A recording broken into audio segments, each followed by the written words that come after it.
Hey, guys, how are you? This is another episode by the TradePod, and today we have Rodrigo. Estamos muy feliz que tenerlo aquí. Rodrigo es un quant trading. Rodrigo es de México. Rodrigo is from Mexico.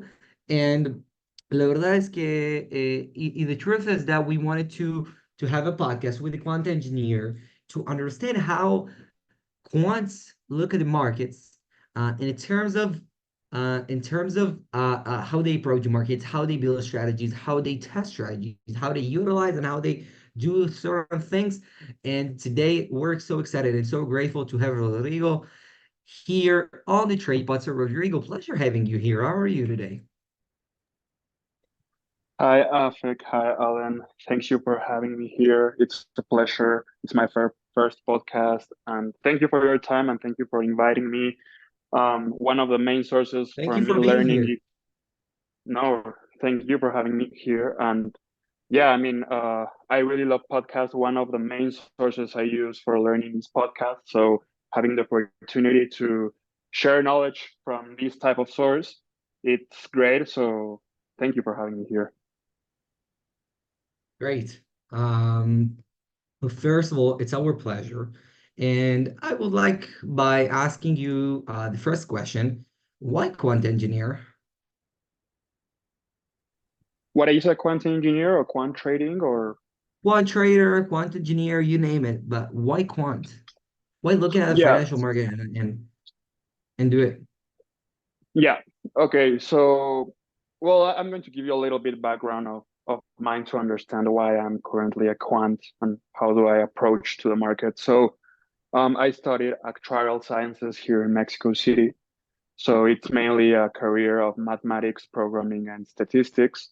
So I always had this perspective of using math, using computer science for problems, et cetera, et cetera. So since I was a kid, I really like this movie called Blackjack. I don't know if you have heard of it.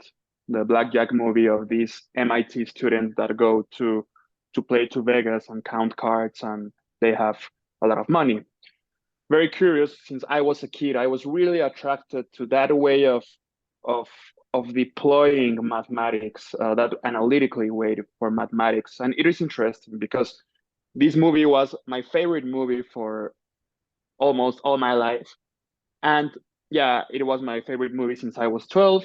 After some time passed, I started getting into quant. I read my first book of algorithmic trading, that was The Man Who Solved the Markets. That is the biography of Renaissance Technologies, the greatest quant hedge fund in the world. And after I started getting into algorithmic trading, I saw that mainly the creator, the author of algorithmic trading was Edward Thorp. Edward Thorp has this Bible book called for quants that is called A Scientific Approach for Markets. Interestingly, Edward Thorp made these the counting cards of blackjack. So in a way, I was already in the quant industry since I was 12 because when I saw that movie and the way it counted cards, this team of the MIT, I was really attracted from that.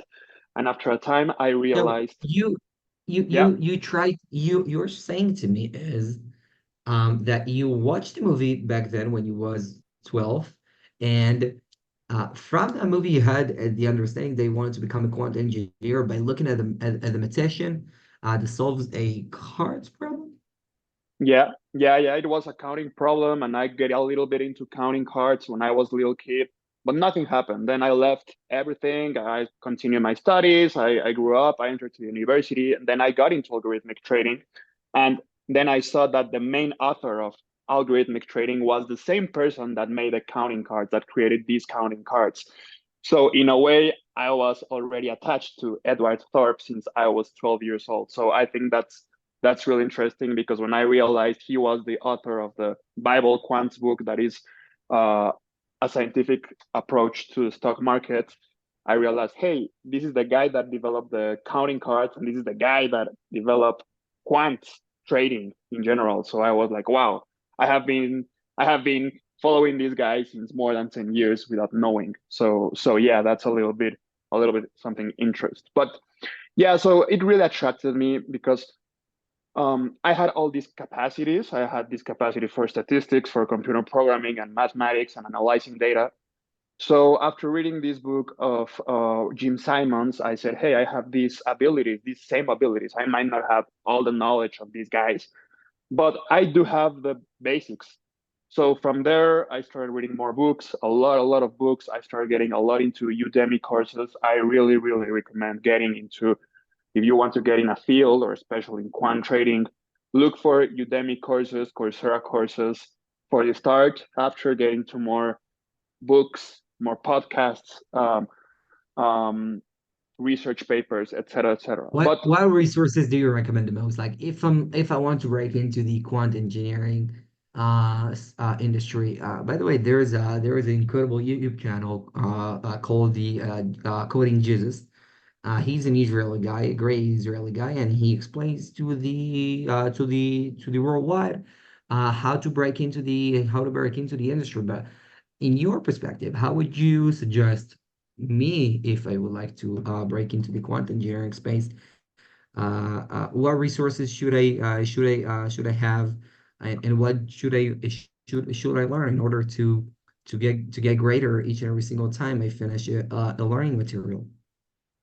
sure, sure. Well, that's a really, really interesting question, and it's something I have been thinking about for a quite time. So there are many resources, and I think each type of research give you a different perspective. So for example, maybe books, I have a lot of books of quant trading, and it gives you a lot of theory, right? General theory of algorithmic trading, general theory of markets, general theory. Then you have research papers. Research papers are more specifically. So, okay, maybe you combine. So, oh, markets in general, books. Then research paper. Okay, I will look for more specific detail. Other sources, of course, it's Udemy and Coursera. 100%. I say both of those. Like, if you want to learn programming, if you want to learn trading, mathematics, Coursera and Udemy, really cheap, really good teachers there. And for example, Coursera and Udemy, it's lighter than reading a book. It's lighter than reading an algorithmic trading book of 800 pages. So, and also another type of source that it's been one of my main sources is podcasts. Definitely. This is because it's different, very different from a Which book. podcast do you recommend the most besides the TradePod? The Obviously. TradePod and I chat with traders. Really, really good podcast. And yeah, mainly chat with traders. And I don't remember the other one, but it's a really good one. But podcasts give you another type of source that it's experience. And a lot of theory books, experience is not included. It's more theoretical, and this is what it works. But podcasts give you a real experience, like a phrase or a two sentence from an experienced guy can be more knowledgeable than what you have been learning for 2 years, because these two sentences of experience is what he has been, like all his trials and errors are combined into two sentences that explains you a method. So I think you need to get to a lot of like different sources, because different sources will give you different perspectives. So I would say courses, Udemy and Coursera, research papers, books, and podcasts.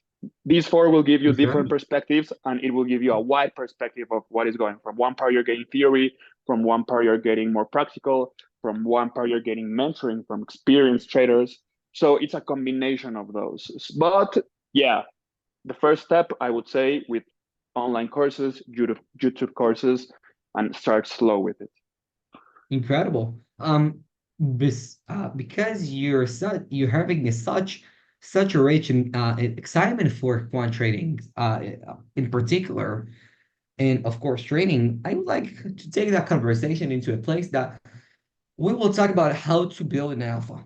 Now, I would like before starting that discussion to let everybody know what an alpha means. An alpha is like a trading model or a trading strategy that's been able to make money consistently without the need of market conditions. So basically speaking, it will make you money in all market conditions, under all pressures, underlying markets. indexes, whatever.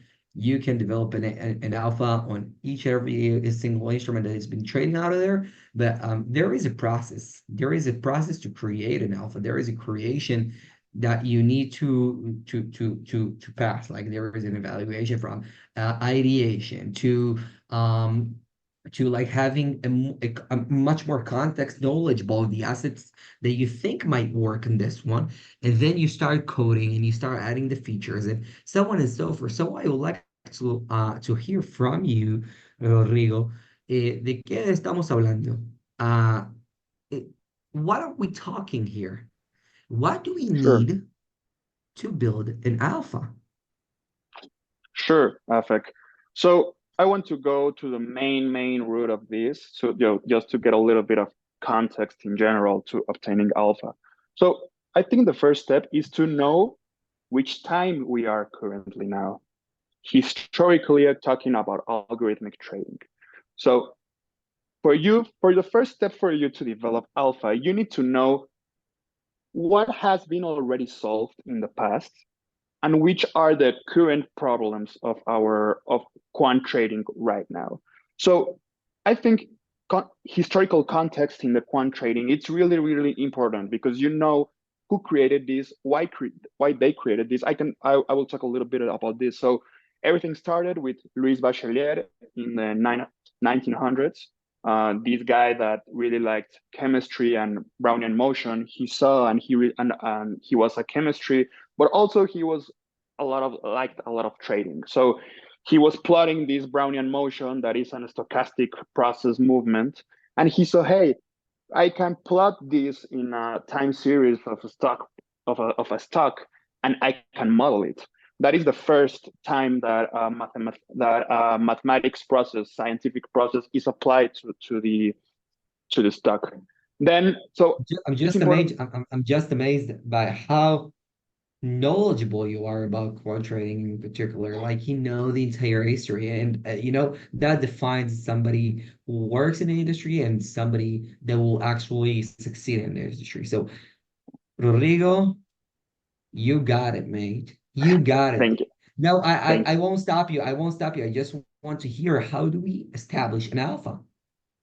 Sure, sure. So, yeah, continuing with this, we need to know the historical process context. Like we want to know what has already been solved. Because if you can be a great mathematician, but if you're trying to solve problems that were already solved in the 80s, 90s, or 2000s, early 2000s, then you're wasting your time. You need to understand historical context of algorithmic trading to know which problems and which type of strategies were already solved. Okay, and if they were already solved, how can I improve? So there's a lot of ways to play with alpha. So I really like to give this example of technical analysis. A lot of people say technical analysis doesn't work, but if a person comes to me and shows me his track record and he says, hey, I use technical analysis and look, this is my profits, I will believe him. I believe, like, there's people that works with astrology and gets alpha. I mean, I don't know if that's a really scientific approach, but if it works for them and it's profitable, then it works. So we need to see the market as a really big cake. And there's a lot of perspectives and a lot of places we can place.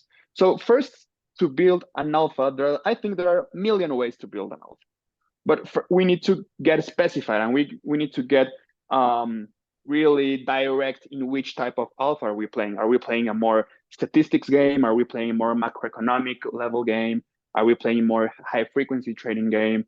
So I think first of all, you need to define what type of strategies are we looking to construct. So because if not, we will have like 1 million different possible ways, and it will be very, I don't know what to do. So I think we first need to define what type of technology or resources are we going to take, because we won't try first. It depends a lot on your background. If you're an economics guy, you might take the macroeconomic portfolio construction. In my case, specifically, not talking about, I build it more statistically. So what I work mainly is with arbitrage in cryptocurrency. So we have a spot, that we can talk about the Bitcoin spot price, and we have the futures Bitcoin perpetuals. Basically, arbitrage in a pair trading strategy is the difference, is the spread between those. Arbitrage will always be present, always be present. Maybe sometimes in a bigger way, maybe sometimes in a smaller way, but you can take a Bitcoin spot and Bitcoin futures and you graph it and you will see the discrepancies between them. Of course, you need to go through a mathematical procedure here, but you will see spread. So there's always arbitrage, there's always alpha there. But how to quantify it? Okay, so we suppose we have a signal that we already statistically proved that it works. So what I really like to focus a lot for getting a robust alpha and a long-term alpha is the position sizing, okay? So the position sizing, it's a way that you bet depending on the current situation. So we need to understand that alpha doesn't mean having 100% rate. It doesn't mean that. There are traders that work, one of the greatest traders, turtle traders, et cetera. Many systems work with 30% win rate and 70% loss rate. And you would say, hey, how is this possible? How can you get alpha from 100 trades, you get 70 bad trades? So I think the real alpha is not really in the signal. You can have a signal that gives you 90% of accuracy. So 90 out of 100 trades, 90 will give you positive, but you can still lose money. So that's the problem with people that says, hey, I just need 51% of my signal to work for me to become profitable or get an alpha. And that's not true. You can have 20% of good trades and 80% of bad trades, and you will still obtain alpha. And this is like a lot of people doesn't know, and I think it's a basics one. So first of all is, yes, I don't care about my probabilities. Like, yeah, I can have a 90% win rate or a 20% win rate. So after I have these probabilities, I want to look at the markets, and I will divide the markets in market regimes. So an example of a market regime, it's a uptrend with high volatility. Another market regime, it's an uptrend with low volatility. Another, and you go on like that. And you have another one like downtrend, high volatility, downtrend, low volatility.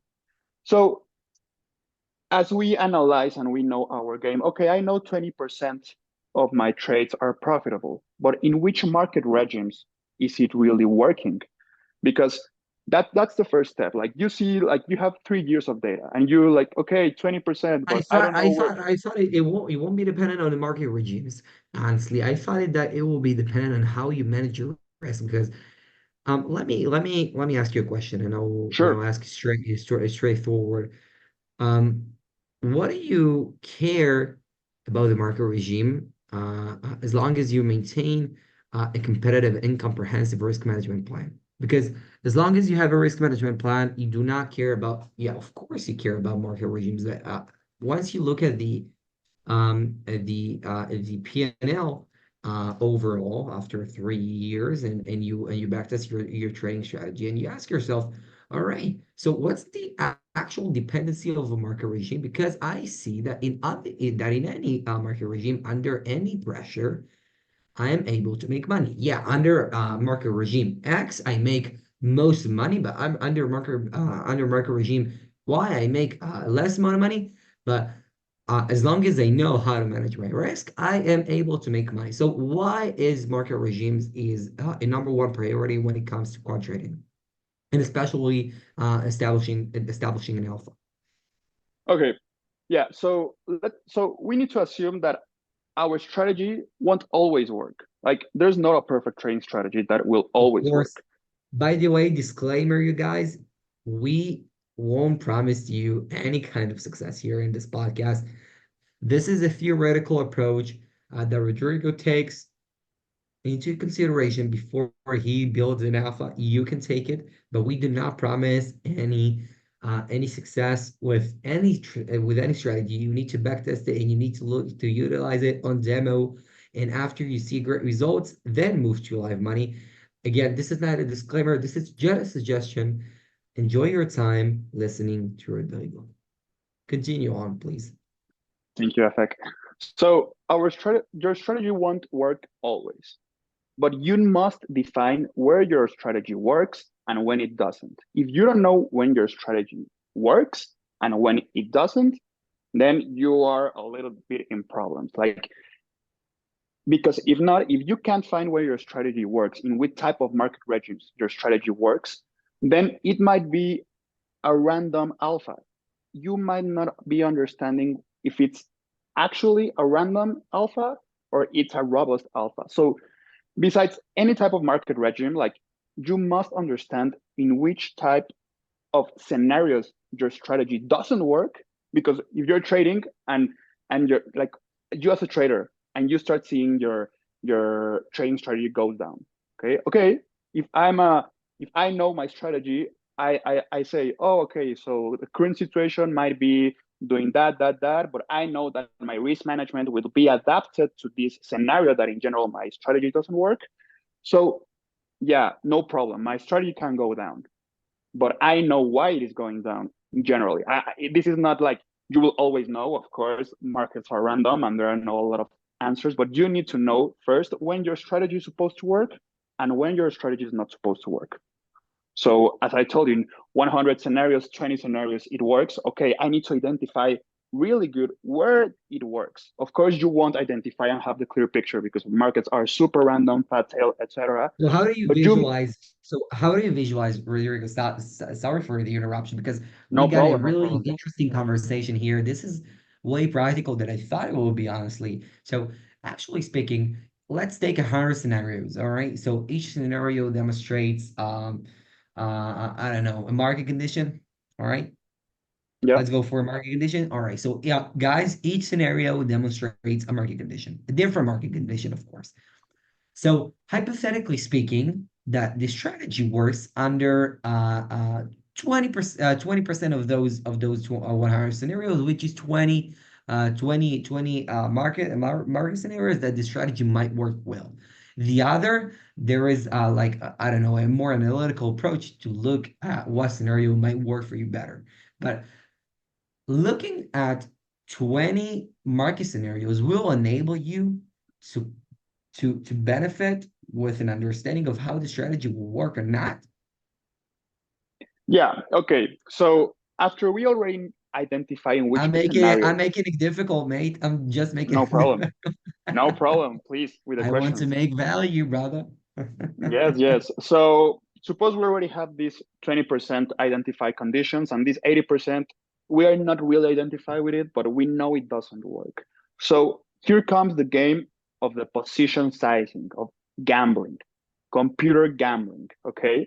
And I really like using this gambling because the essence of quant trading comes from Edward Thorpe that developed statistical approach for markets, that he was previously a gambler. So it's not different from being a casino or whatever. So that's why I use the term gambling, that sometimes might sound something not formal. But here comes how the dynamic position size comes. So if you know where your strategy works, in here you're going to increase your position sizing, and that's where you get more value. So if in general your strategy is betting in a range of 10% of your capital to 15% of your capital, then if I have statistically proven that in these 20%, and I know which regimes is it, I'm going to increase my position size because I'm sure that my strategy will work here. What happens with the 80% of the time? Let's go to an extreme example. Then you won't bet because you know that your strategy is not capable of that. And you will never be able to do a perfect strategy for all market conditions. So in here, it comes the flexibility of your gambling system to bet in the best scenarios that you already know that it works. And you will decrease a lot your position sizing when the scenarios it doesn't work.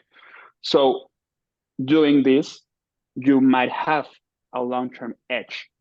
And we need to understand, we don't need a 90% accuracy system. We don't need it. We need a flexible gambling system that adapts depending on the strengths or on the robustness of your system, et cetera, et cetera. So this flexibility of position sizing is key for a long-term alpha. So there's a lot of ways of Make please, it woman. make it as simple, Rodrigo. I don't want to interrupt you because, by the way, you will not see the record.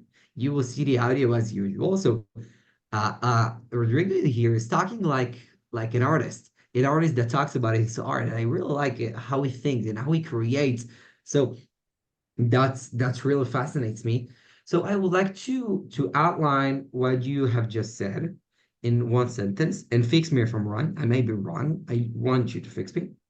So you said that it all depends on the flexibility of how you do your position sizing. So you need to make an adaptable and comprehensive position sizing approach that is specifically targeted to this particular strategy. This strategy will establish its ground potential over, I don't know, over the backtest. And that will enable you to have an alpha. Am I correct or not? Yes. Okay. And yes, I'm going to add something. It's at this point, it's not just backtesting, just backtest. I think we need to define what's backtesting. So in my example, for a backtest is not just backtesting in one coin. It's looking for this signal across different markets and looking for the, in general, robustness. So I might have this strategy that works perfectly with Bitcoin, but this strategy won't work a lot with Ethereum. So that doesn't mean it's a bad strategy. That just means it's not a very robust strategy across markets. What does a strategy robustness across all markets gives you?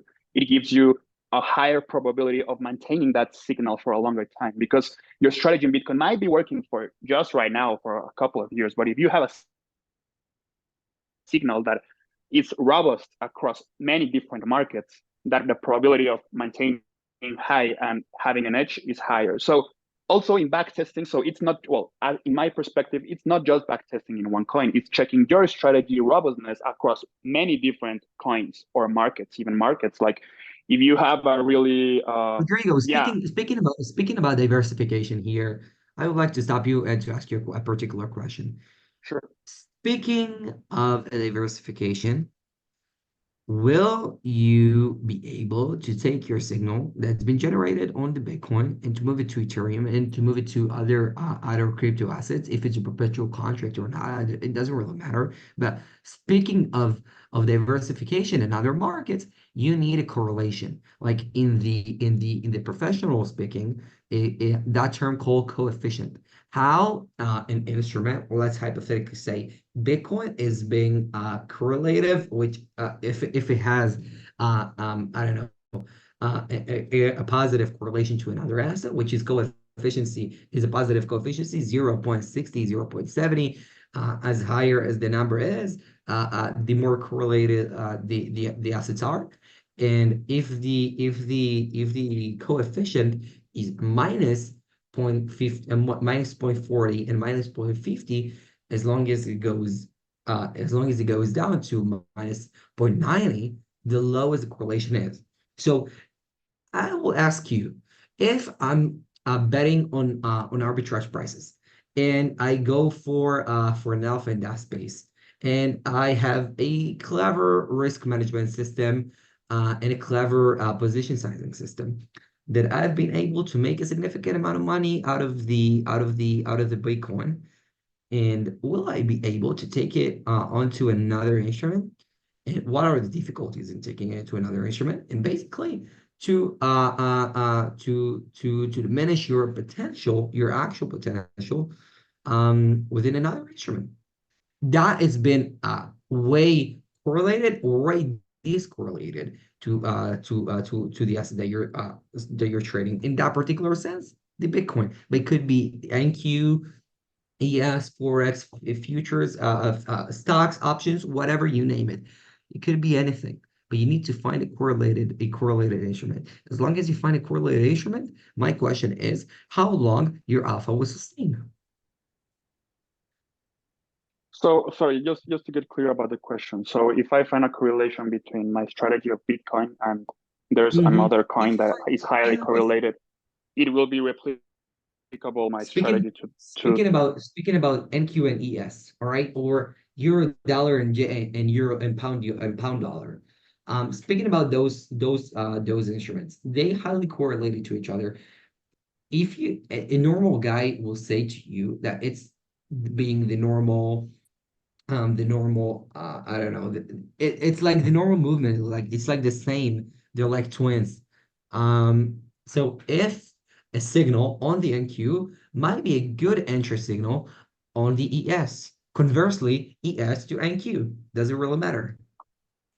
okay. So I think we are getting into a point to talk about overfitting, because I think that's a little bit of the topic that to explain this. So we can have so it depends first of our level of overfitting. So this strategy, how this strategy works with this current coin, how overfitted it is. If it's a really high overfitting and we try to generalize it, really high probability your system won't work. But we need to understand this trade-off between overfitting and robustness. And generally, if you want to make a more robust system, in general, your backtest might decrease a little because it is not a really specialized. So you need to first detect what is the level of overfitting in your current market that you are at. So if we have a strategy that just works with Bitcoin, and we translate this strategy and do some adaptations to Ethereum, and it doesn't work, and we tried with other coins and it doesn't work at all, it is not a robust strategy across all markets. And I'm not saying this strategy will not work in Bitcoin, but the probability that in a long term won't work, it's higher than if your system works across many other markets or coins. So how difficult is that to translate one strategy to another? I think that comes into the root methodology of yours. If you, from the starting point of developing the strategy, you are overfitting just for Bitcoin and you're just, I'm not saying it's bad, definitely. And there might be really good traders that just focus on Bitcoin and not in other coins, and that's perfect. But my approach is I'm not a specialist for Bitcoin. I want to look to the higher wide perspective. So you need to ask yourself, okay, these patterns are just Bitcoin patterns, or is it a crypto market patterns? So I think it comes from where you start trading and you say, okay, I'm a Bitcoin expert and I will focus on Bitcoin. Perfect. Well, the strategy, replicate that strategy in other markets might be a little bit difficult because it's not the same. It's not the same thing. But if you're looking more overall, and that's the way I really like to look at it. Me as a quant, I don't see Bitcoin, I don't see Tesla stock, I don't see Ethereum. I see a time series, and it's a time series. I don't care if it's these or African markets, or at the end, it's a time series, and I need to obtain information from there. If we start from there, that everything I see, it's a time series, then my first approach of markets will be in general more robust. Because I'm not seeing Bitcoin, I'm not seeing Tesla, I'm seeing just what it is, that it's a time series. This is a very quantitative time series approach. As I want to repeat, I'm not saying this is the real approach. Everyone has its approaches. That is my perspective of markets. Just to Yeah. enable anybody here to understand, a time series is basically a chart that demonstrates a close, like start and close of a candle, of a trading candle, demonstrates the time and the asset, and it demonstrates well, it depends whatever data provider you're choosing to work with, but it provides the outline of the price action in real time, but not in graph, like not visually. It demonstrates the data behind the graph within the chart. So like inside a chart, this is organized well. So for the people who doesn't know what a time series is, I would highly suggest to go on YouTube, go for Google, and look for images just to have an understanding what a time series is. So basically, Rodrigo, after taking a time series, You look at a time series, and how do you obtain it? What is the magic sauce that you're doing with the time series? How do I obtain the time series? How do you work with it? Okay. So first of all, I will give the arbitrage example because that's what I work at. So I think that that will fit better. So I currently download data from Yahoo Finance or from Binance page. You can get free data. It's a really, really good free source to download time series of markets. So first of all, I download my time series, and that time series can be from 1 year to years, and it has different granularities from 1 second, from 1 minute, from 1 hour, from 1 day.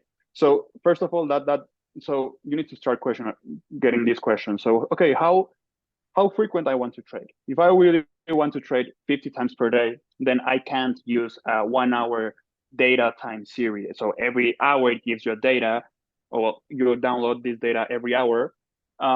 So no, so it depends how much you want to trade. If you are looking to trade one time a month, then you might not be using seconds because it's not really it's not really useful. So that's the first question. Hey, how much data and how much I want my trade to work? Okay, after I have this, I will download this data.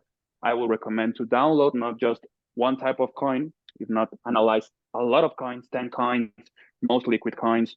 And the first step, I think, as a beginner, or well, what I would do is analyze it statistically. Hey, the trends. How is the trend? How frequent are the trends? What's the duration of a trend? And this can get a little bit more depth because you can get like, hey, define a trend. It's an hour of a trend, 10 every 10 hours a trend or whatever. But just getting familiarized with it. Okay, there's a volatility. So dividing in market regions first, understand which market regions are most present, are most consistent. So okay, so we can start with two market regions, uptrend and downtrend. So we will make a program to, hey, find the uptrends and low trends. Okay, so then we start partitioning the problem and analyze the time series. Okay, I have this, and we start analyzing the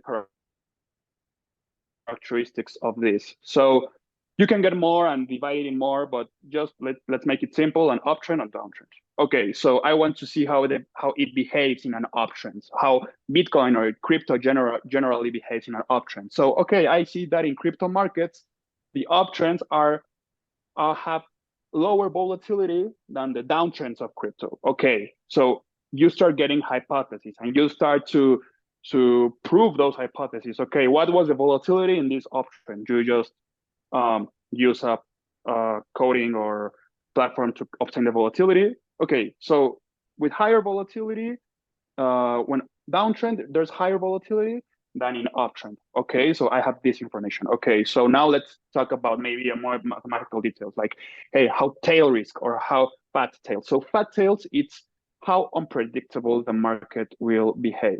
So generally, when the market behaves more unpredictable, it's in the downtrends because it's more like the coin can go from 10% down in a matter of minutes, and it's higher probably that it will go down than it goes high 10% higher. So we need to check at the tail risk. Hey, what are these randomness of this strategy? Like how random, how fat tails, how my standard deviation. So I can talk a little bit about fat tails and standard deviations with some examples. So let's talk with stock market crashes. So you have a normal distribution, and this normal distribution, it's like if you have heights, and let's say the median height of a person is 170 meters, and we have two standard deviations, and it's 190, it's wow, you're really tall, and -2, it's 150. Oh, you're not that tall. What happens in markets and crypto?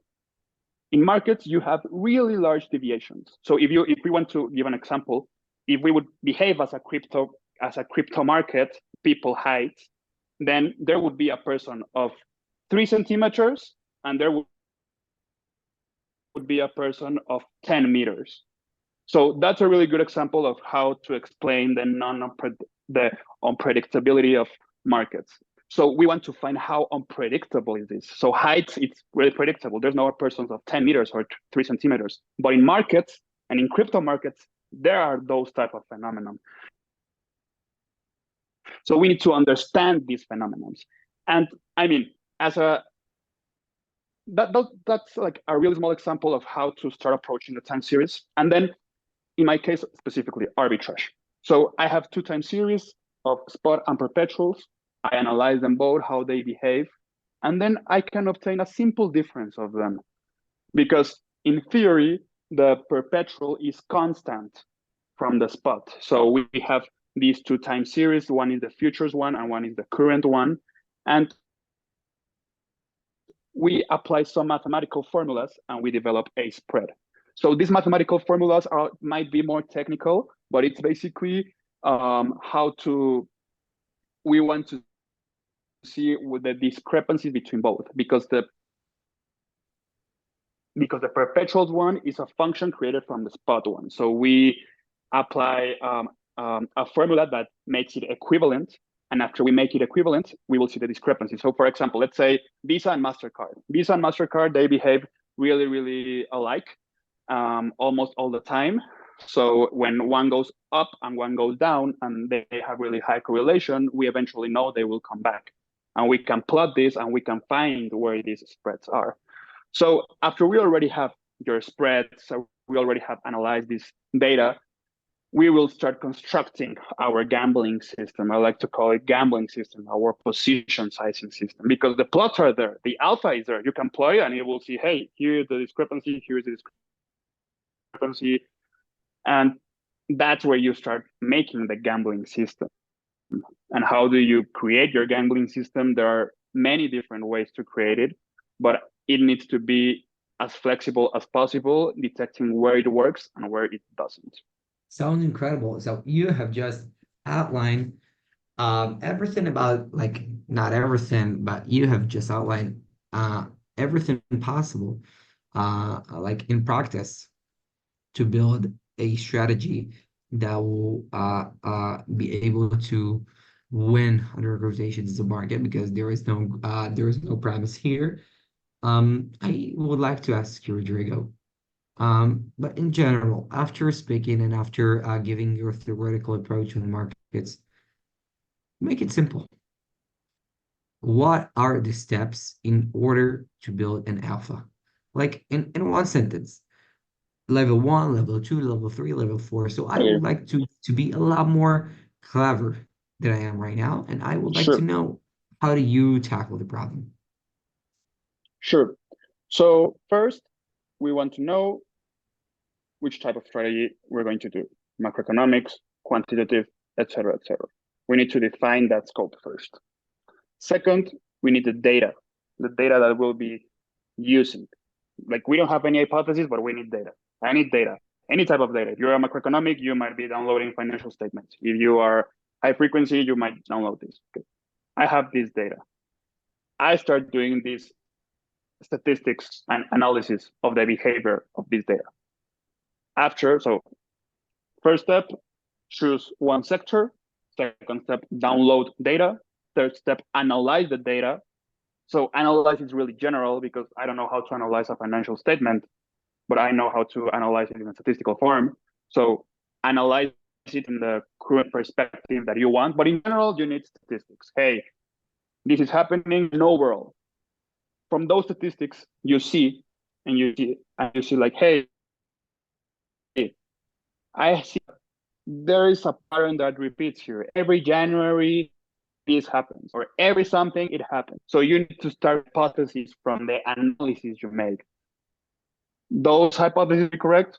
Probably not, but you need to test it. You will find it until you test it. So you develop 3 or 4 hypotheses. Maybe if you're just starting, it will be difficult for you to develop hypotheses, but you can start with whatever you find. Hey, this happened, I will try it. I don't care, like, I won't get a millionaire from this, but I will try it. So after you analyze it, you will create 3 hypotheses. So for example, if the price goes higher in one day, 10%, then I'll buy or whatever. So you need to develop 3 hypotheses. After developing 3 hypotheses, you will first test it in the data. Okay, I will buy and sell with this. So you will make a backtest. You will see your results. And from here, we haven't inserted the position sizing. So, okay, you see your results. Okay, it's not behaving that well. Where is it? As I told you, where is your strategy behaving well and where is not behaving well? And if you don't know that, when is your strategy not behaving well? If you have that, you will have a next step. Okay, I know my strategy is not behaving well in here, and it's developing good in here. Okay, I know that. Okay, so if these conditions are happening, I will bet more. If these conditions are happening, that it's the bad part of the trade, I will not bet more.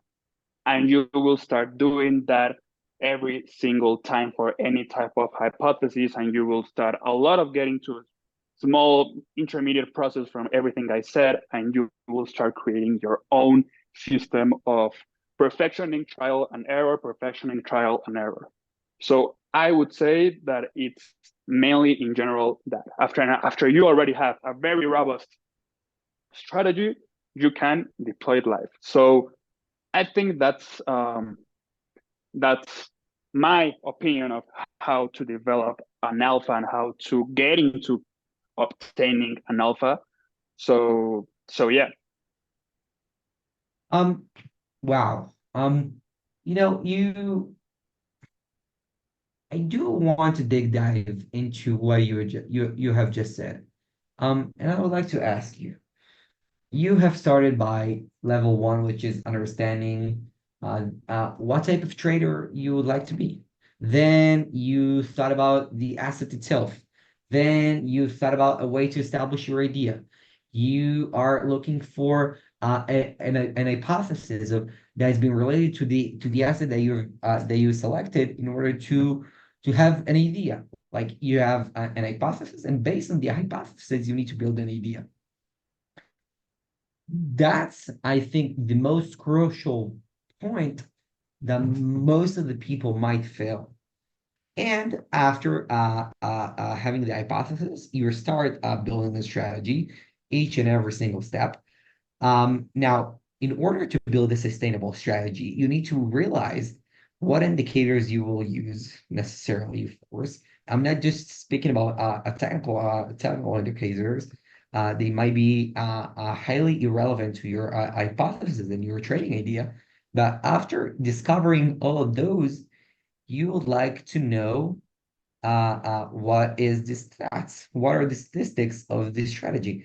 And if that strategy doesn't perform well, you need to rebuild it, and you need to reopen the folder of where you store your ideas inside your computer because you want to have another look.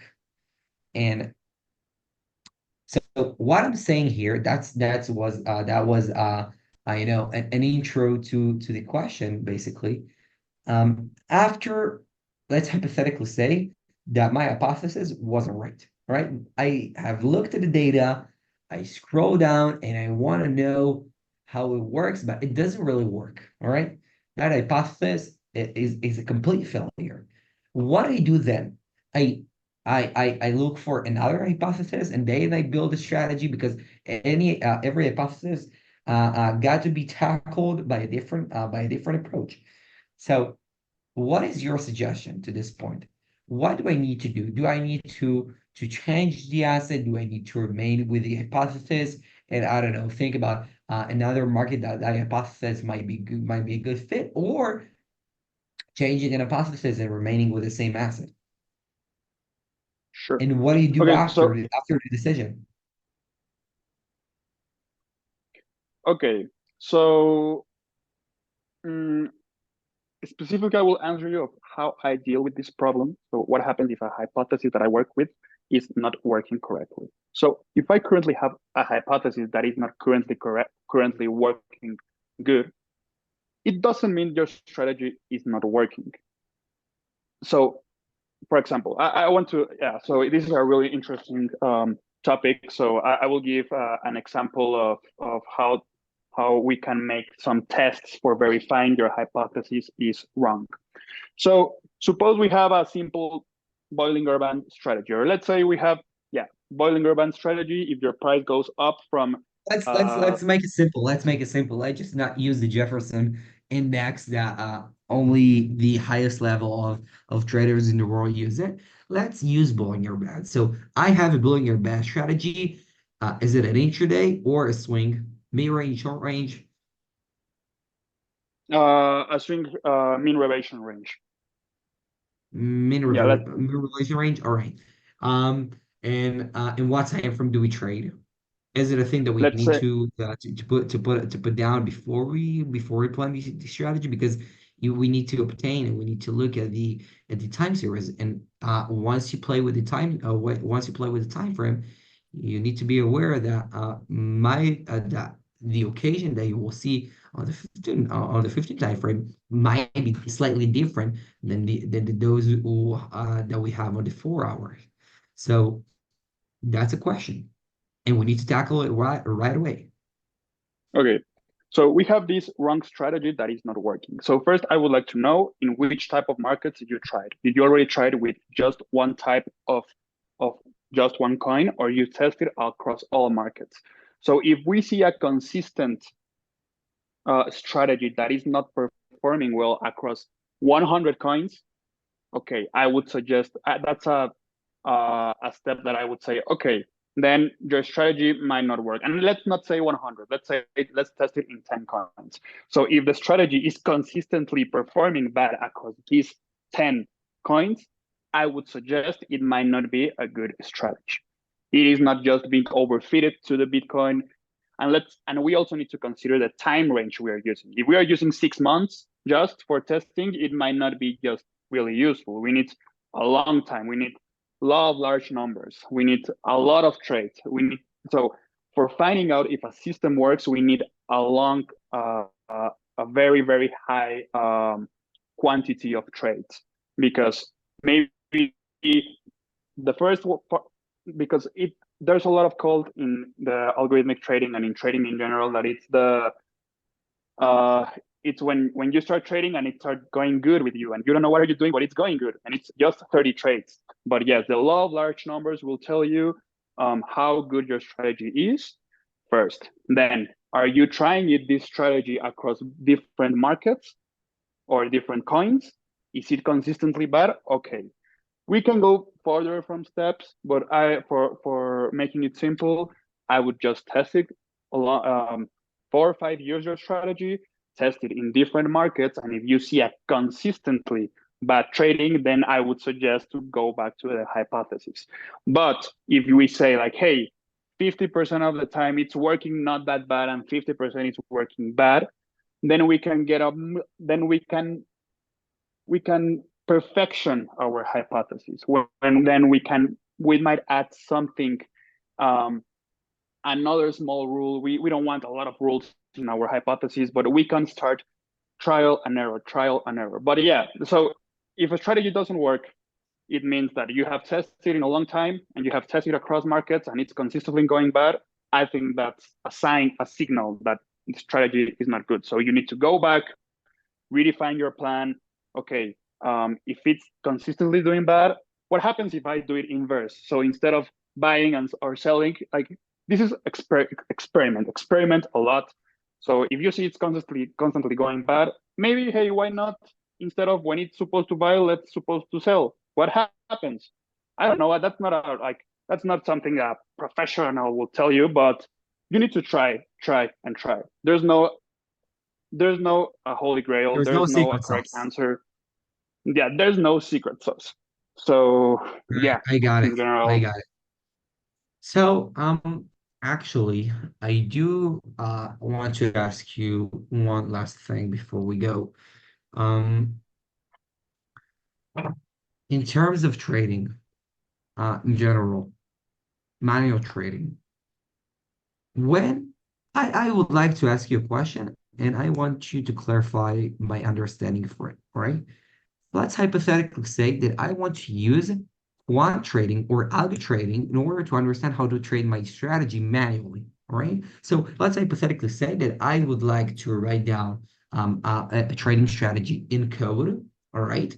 And that like I will write it down in words, and then I will have a way to generate the words into code. A system, I don't know, a certain system will backtest the code itself and will perform the backtesting results. Based on those backtesting results, as a manual trader, of course, you would be able to ask questions in relation to your trading strategy and to your understanding of your trading strategy and what you like to learn that might enable you a better understanding of to trading manually. So let's hypothetically say you have a simple RSI strategy and you write it down in words and you have generated it into a code and you have backtested the code. And right now you are able to ask questions basically. So you ask yourself, what is the best candle closure or to enter a trade? What is the best candle closure to exit a trade, et cetera, et cetera. Ask a question in related to the strategy itself, and you would like to get more and more and more information ongoing without any deep exploration. So, um, would it enable you as a quant trader and manual trader, like if you choose to use this approach? With trading and understanding the assets that you're trading in general. I, I would definitely say it's a really good way as a manual trader to use algorithmic trading for backtesting because first, you need to be really, really specific and not subjective with your strategy because you can't insert subjectiveness into code. Because sometimes as a manual trader, you say, oh, I feel it's the current moment and it's right. Yeah, that's something you cannot translate into code. So one good thing about manual trading and trying to test in algorithmic trading is that you will need to have a very logical and step-by-step strategy. And I think that's a good thing because there's no subjective things. And it's something that you can translate from my current language to another language. So first of all, yes, the logic of the strategy will help you a lot. If you try to translate your current strategies to algorithmic trading strategy, it will give you a lot of perspective and a lot of logical and a lot of step-by-step things that you need to do. So that's a good thing. Second, I would say that yes, using backtests of algorithmic trading for developing manual trading will save you a lot of time because you will be able to test in many markets in a long time, and you will have these results, and you can infer from these results. So yes, I would highly recommend to try to combine these specifically in the trading strategy part because it will give you structure of how to build a robust and a logical strategy. So, and in the Incredible. second part, it will give you with a computerized power that you will be able to test that manual strategy across many markets. So I think the combination of both it's highly recommendable on both parts. Incredible. So, thank you for all the insights. We had an incredible conversation, starting from the origin story of where you have started onto how to build an alpha and how to characterize that and how to look at the markets and correlation and so many things that have been discussed within 1 hour of conversation. So, Rodrigo, I would like to thank you for your participants and for your existence here within our podcast, the TradePod. It was incredible having you. That was your first pod, but out of your passion to quant trading and trading in general and the financial markets, uh, uh, like to me as an interviewer, I didn't felt a gap of this understanding of how to communicate in a podcast or how to maintain conversation. So you had a great job on today's show. So I would like to thank you. I really appreciate your existence here at the pod, and thanks. Thank you, FX. Thank you, Alan, for inviting me. It's been a pleasure for being here. I have learned a lot, communicating skills and a lot. And yes, I hope to be in contact with you and in a future give up updates of the process. And thank you for everything and for having me here. And I appreciate your time.